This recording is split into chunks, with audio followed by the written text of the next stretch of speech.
Hello and welcome to Sex in the News. We are the Siegel Brothers. Today we're going to be talking a little bit about Denmark and a historic change in their law, recognizing that sex without consent is rape. We will talk about how women think about sex more than men, according to a new survey. We will then talk a bit about what is still happening with women in medical schools and teaching hospitals, pelvic exams on anesthetized patients. Why? Still being done. And then we will finish off tonight talking a little bit about how working in bed may be ruining both your sleep and your sex.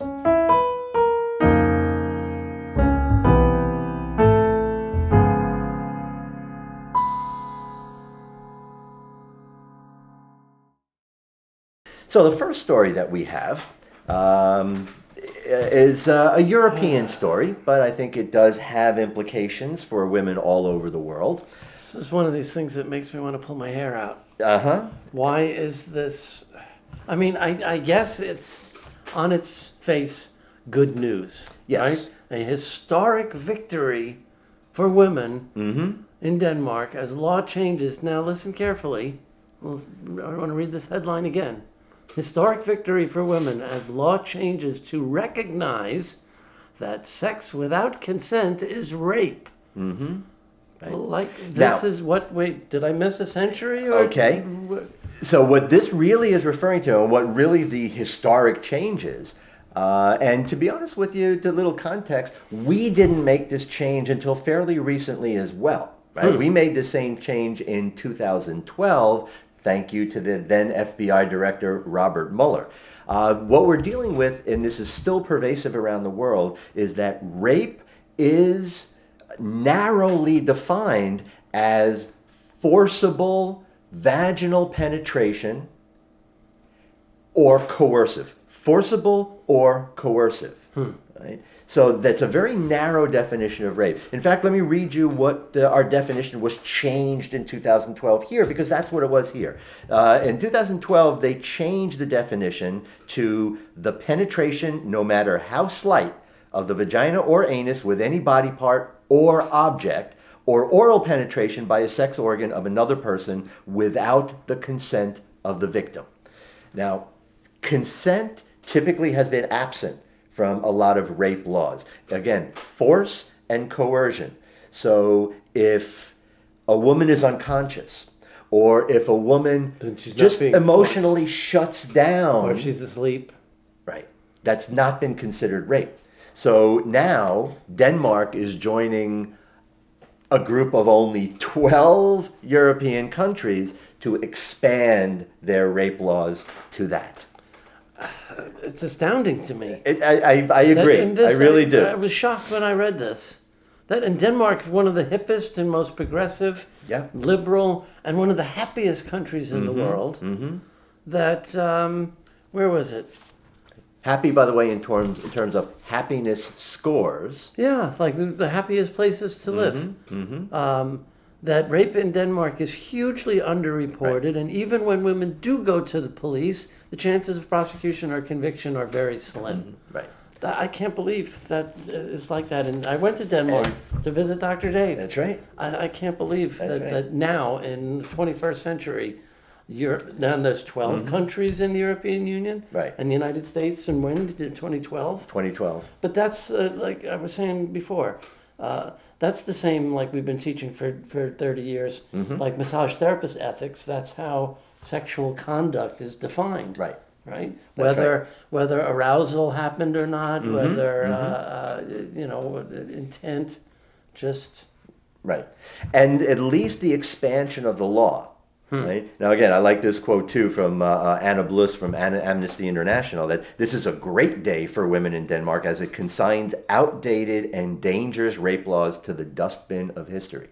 Because they've been so narrowly defined that all of these cases that we would look at commonsensically as lack of consent, forced sex, rape, but they're so narrowly defined that they're not being able to press forward with rape charges. I'm just thinking of how ironic that I would be willing to bet. I don't know which the other 11 countries that Denmark has joined, but I'd be willing to bet that they all have comprehensive K through 12 sex ed from, since way back when, and not the kind of sexual health consequences among teens, except when it comes to consent. Right. And I would say the exception to what you just said would be the Netherlands, because the Netherlands does have that comprehensive sex ed, but at the same time, they tried to pass laws like this, but didn't do it. It's on the agenda, they said, right? Yeah.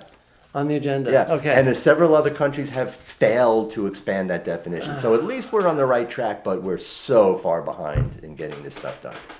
Right. More crazy. Our next This was item is a little happier. This is fun news. Yeah. Right. According to a new study, women think about sex more than men do. That's and right. That certainly smashes the old sexist stereotypes. That's right. And this was a survey done by DazedDigital.com. And So it's it must touted, be good. Well, it's touted as the biggest anonymous independent research on digital youth on sex that's ever been done. 10,500 people across 114 countries. Right.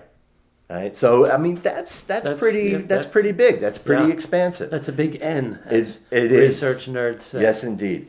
So what they're again that old trope that men think about sex more than women turns out not to be so true, right? And there's some of the reasons for that. Looking at how many women, especially looking on the internet, looking for information about sex, especially identified gay and bisexual women, they're the highest number of people that are looking not only for sexual information, but this also extends into looking at porn and erotic imagery, which also is something that is not just in the purview of men. Well. All right, so women are catching up in a lot of different ways.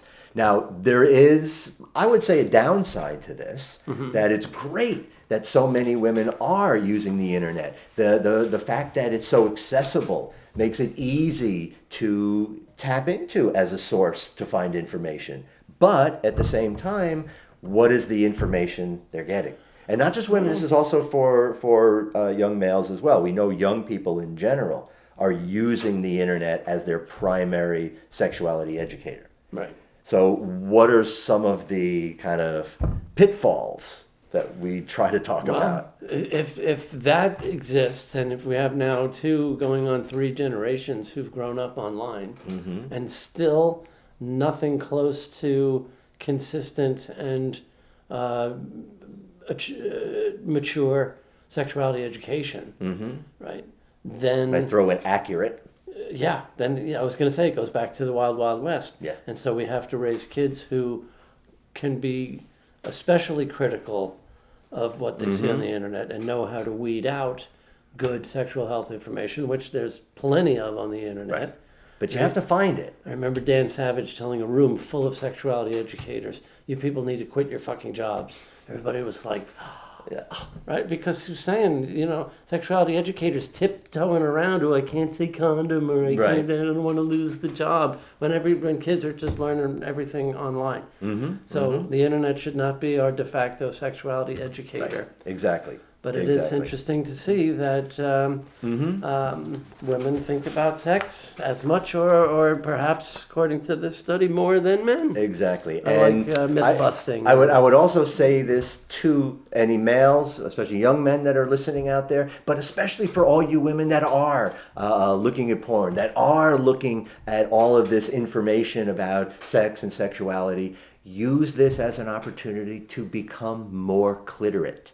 All right, guys too, but that's something that, again, don't make this a missed opportunity. Right, use it wisely.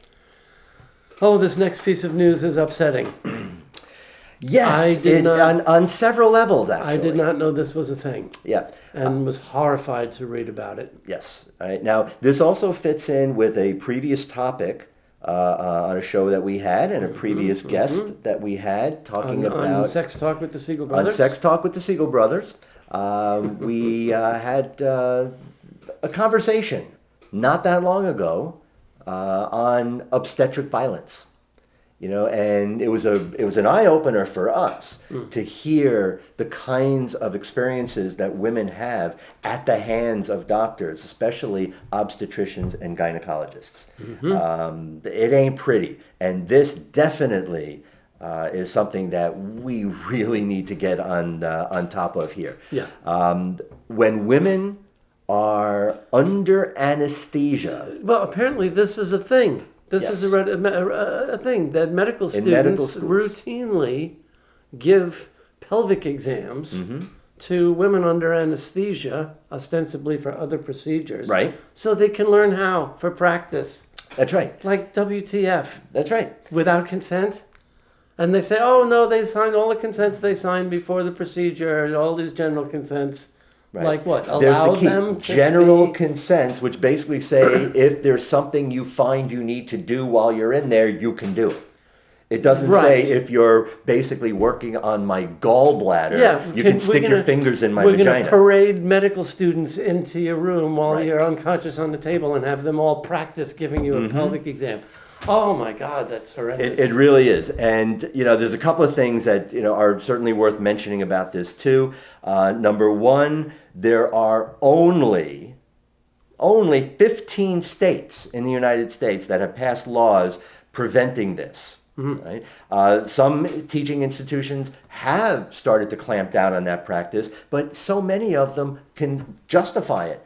Yeah. There was one comment from one doctor at medical school that says, well, the pelvic exams are hard to do and they need to get as much practice as they can.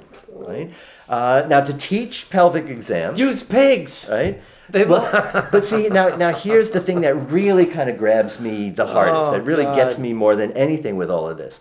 In order to teach pelvic exams, most medical schools will use what they call standardized patients, which are paid volunteers. Right, as it should be. That's Exactly. sane. That's humane. Right? Now, they are agreeing to submit to the exams. And giving consent. And they're giving consent, and they're Right. also, part of it is to evaluate. Yeah. And give some kind of feedback of what the experience is. But, right, and this is part of some of their justification, these kinds of encounters are pretty limited because they cost a lot of money. You got to pay a lot of these people. So they feel justified. Medical schools are so broke, I'm Right. sure. And they feel yes. justified sort of adding to the paid volunteer, the conscious consent-giving volunteers, and they feel they have to supplement that with the unconscious, anesthetized women just to get their numbers up. This I found particularly odious. This study found that medical students who had completed an OBGYN clerkship thought that getting patients Where they did consent- that. Right. They thought that getting patients consent was significantly less important than those who had not completed a rotation in OBGYN. And this bullshit rationale. With patients under anesthesia, the muscles are relaxed, and it's easier for learners to detect organs.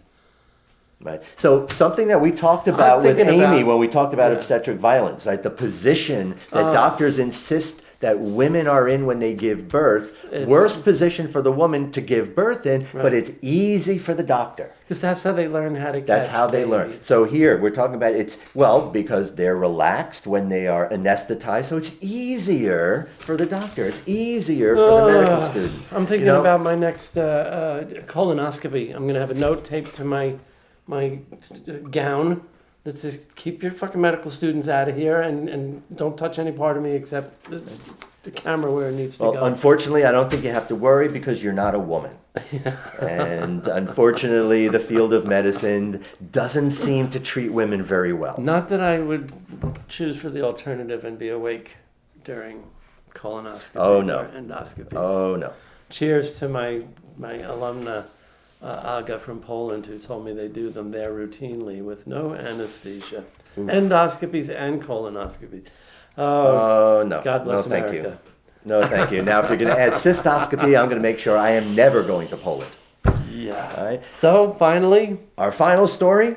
not so much news as much as a reminder, Yeah. right? Or it shouldn't be news, but it's too much the American way, right? But it is kind of something that is affecting a lot of people, especially with this pandemic. Yep. How many of us have basically, not left the house in the past 8 months?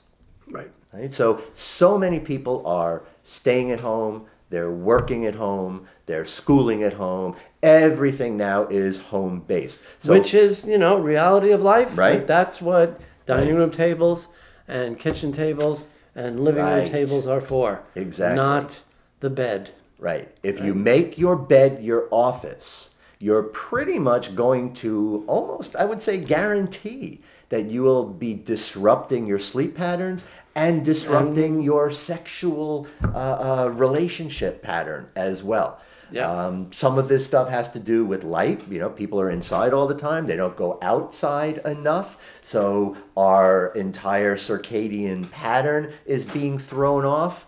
It has a lot to do with clutter.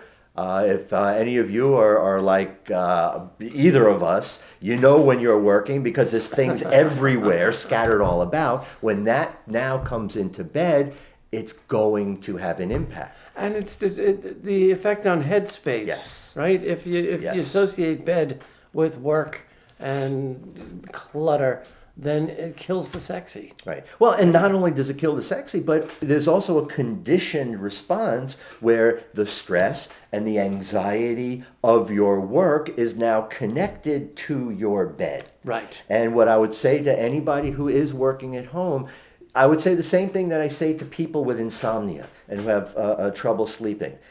The bed should be for sleeping and sex. That's it. If Not you want to eating, read, not go watching sit in a chair. TV. If you want to watch TV, go out or sit in a chair. You want to eat, go out somewhere else.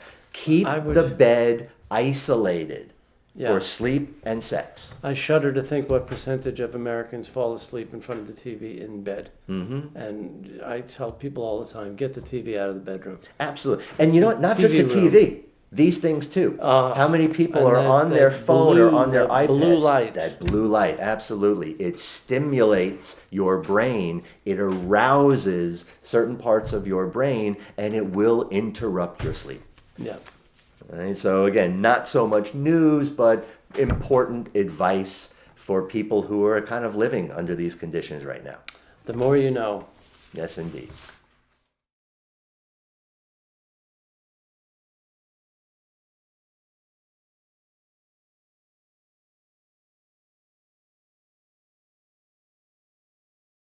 And for our final piece, we like to end with a segment we call Poetic Justice. Yeah, usually we're calling out hypocrites because we like to. Right, and there's no shortage.